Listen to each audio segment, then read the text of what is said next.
Why do I still love someone who treated me so badly? Let's start with something honest. This question breaks my heart. If you're asking it, chances are you're sitting with a pain that words barely capture. You may be replaying memories, questioning your worth, doubting your sanity, and wondering how something that once felt like love turned into such a mess. You might be asking yourself, why can't I let go? Was any of it even real? Am I weak for still caring? Let me be clear from the very beginning. No, you are not weak. You are human. And there's a reason your heart is still holding on. But before we talk about how to move on, let's dig into why this is happening in the first place.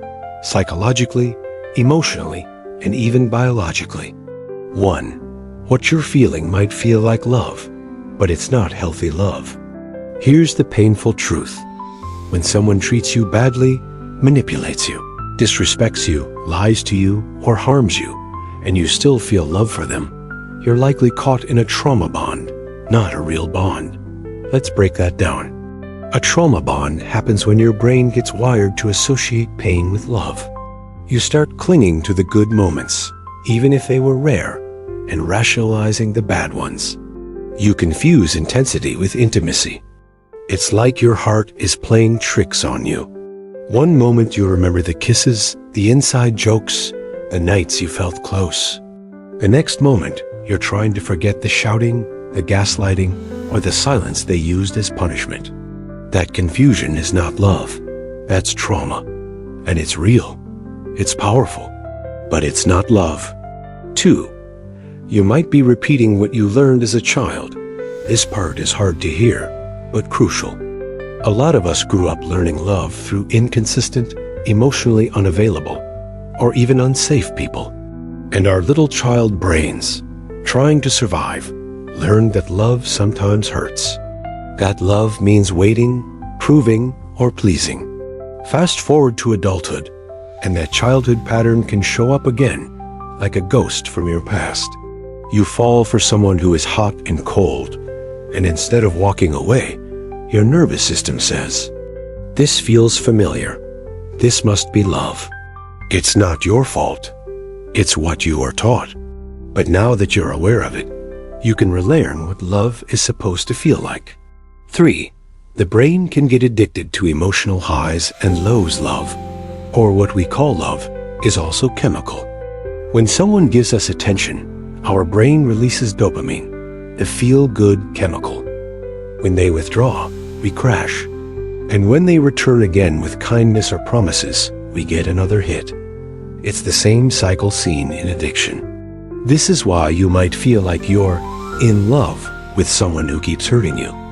Because your brain is chemically hooked on the roller coaster. It's craving the next high. But here's the truth. Real love is not a roller coaster.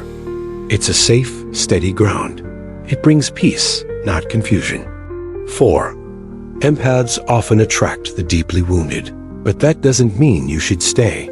If you're an empath, someone who feels deeply and wants to heal others, you might have found yourself drawn to broken people. You saw their pain.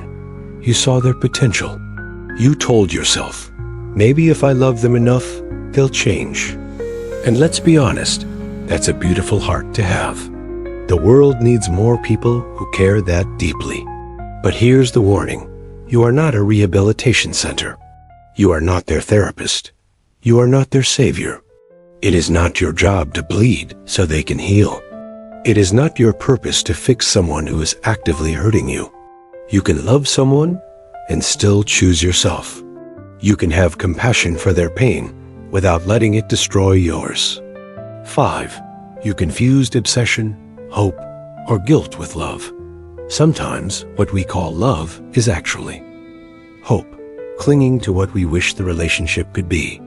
Obsession, fixating on their every word, move, or social post. Guilt, feeling like leaving them means you're abandoning someone you promised to love. None of these are love. They are emotions that show up when you've been hurt, but haven't healed yet.